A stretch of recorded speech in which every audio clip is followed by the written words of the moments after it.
The mirror in my hallway is an antique, framed in heavy, ornate gold leaf that I bought at an auction in Paris 3 decades ago.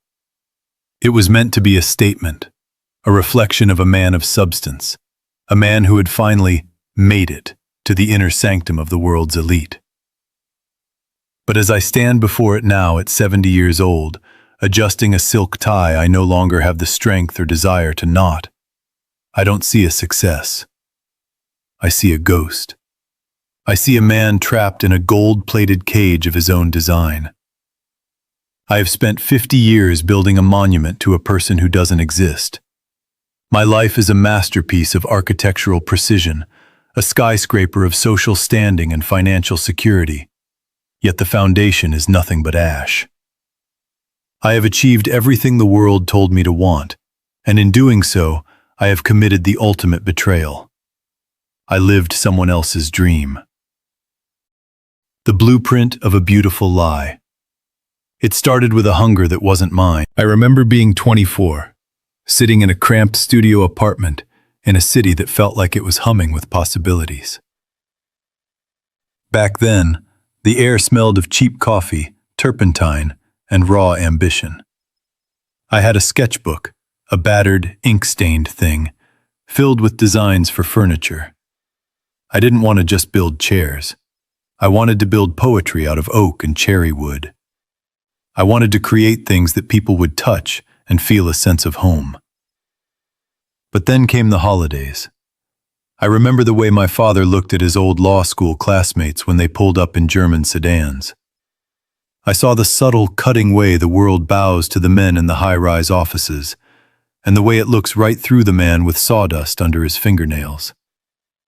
In a moment of profound cowardice, I decided that I would never be the man people looked through. I didn't choose a career that day. I chose a defensive crouch. I traded the scent of the workshop for the sterile, recirculated air of boardrooms. I convinced myself that this was just a temporary detour. I told the reflection in the mirror, a much younger, brighter version of the man I am today, that once I had enough, I would go back. Once the bank account hit a certain number, once the title on my door was etched in brass, I would return to the things I loved. But status is a parasite. It doesn't just take your time, it eats your identity. By my 30s, I wasn't just working a job, I was curating a persona. I began to dress for people I didn't like. I bought a house in a zip code I didn't care for, simply because it was the correct place for a rising partner to live.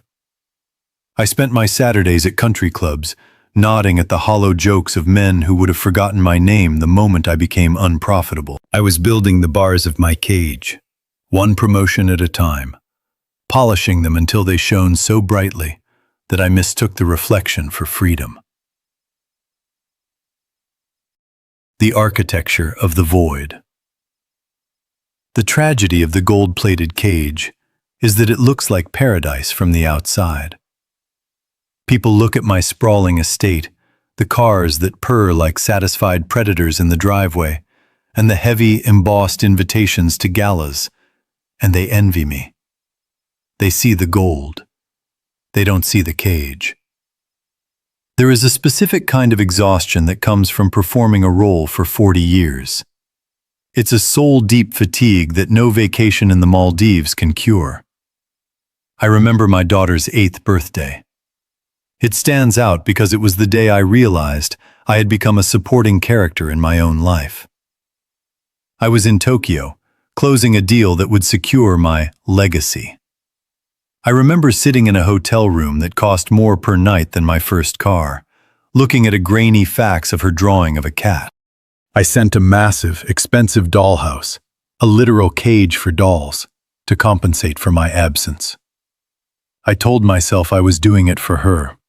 I told myself I was providing.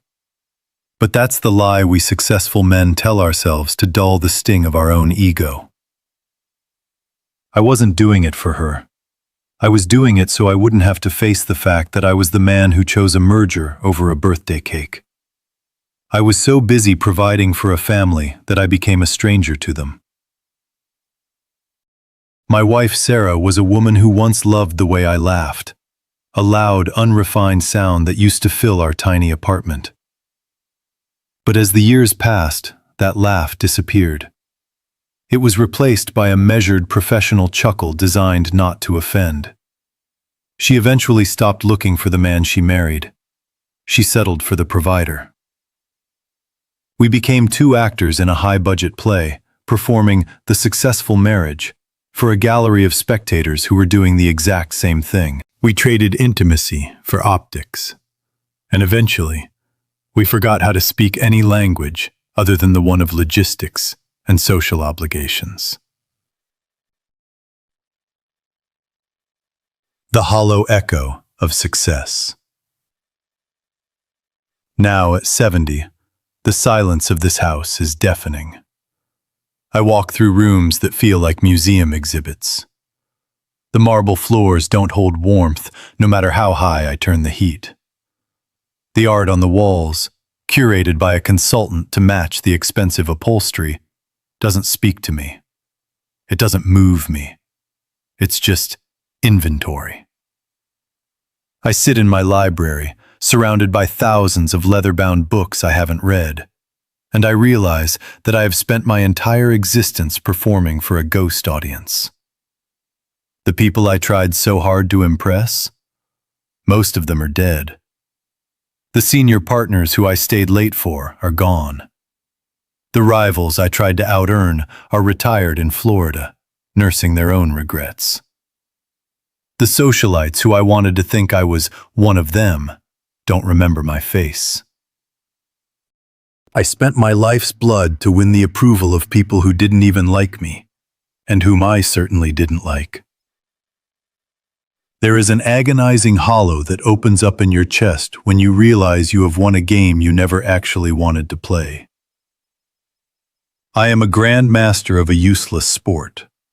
I have the best life that money can buy, and yet I would give every cent, every accolade, and every square foot of this mansion to go back to that 24-year-old in the studio apartment. I want to feel the sawdust on my hands again.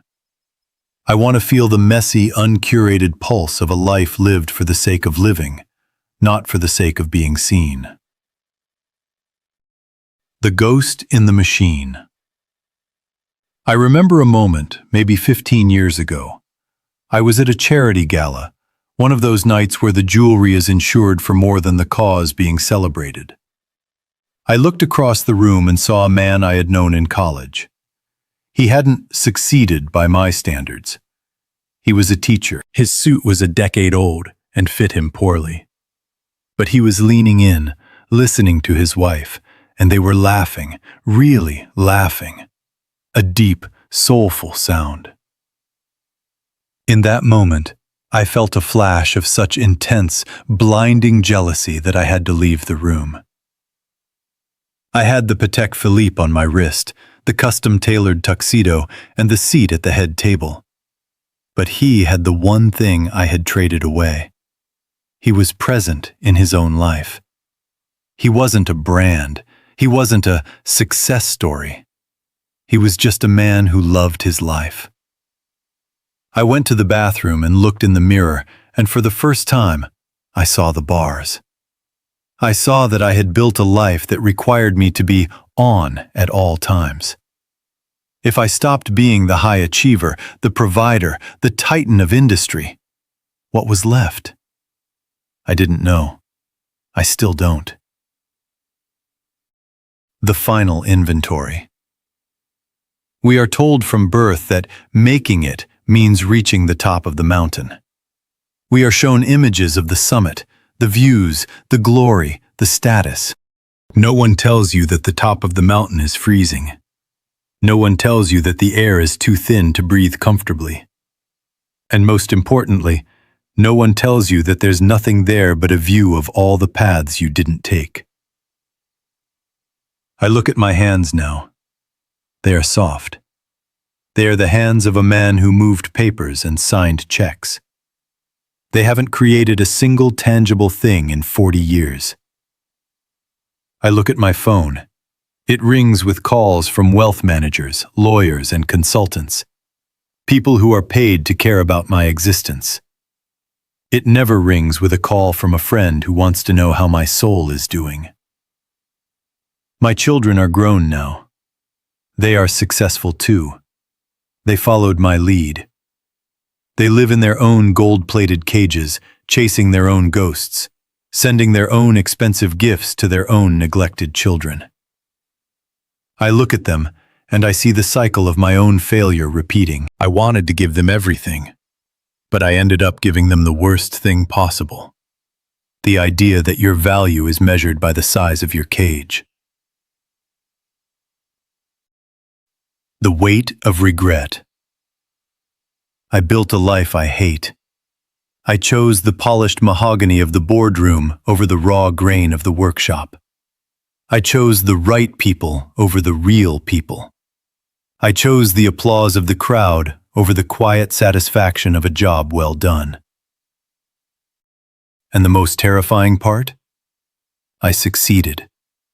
I got exactly what I worked for.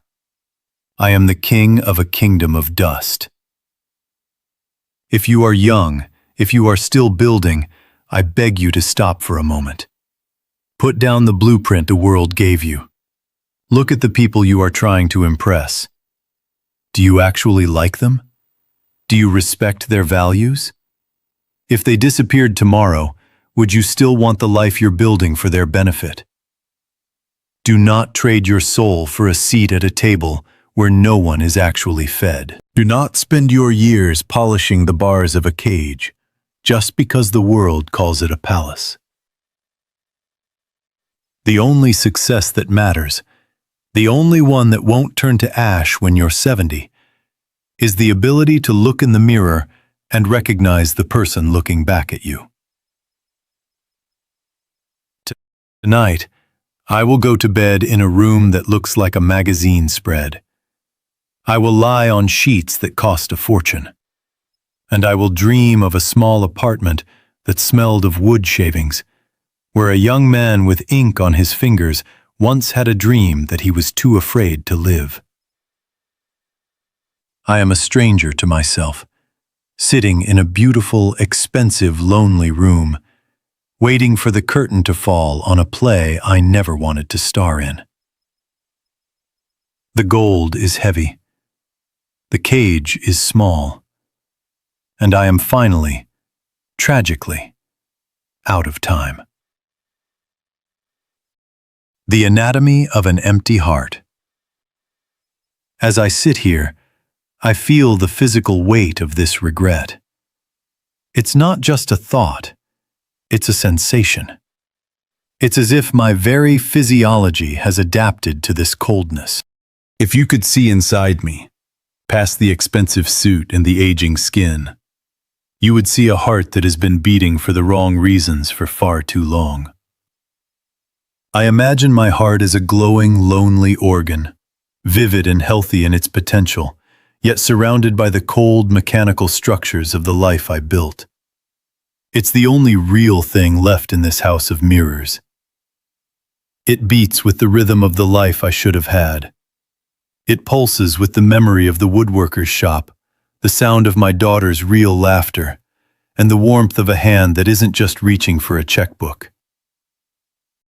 I am a monument to the wrong God.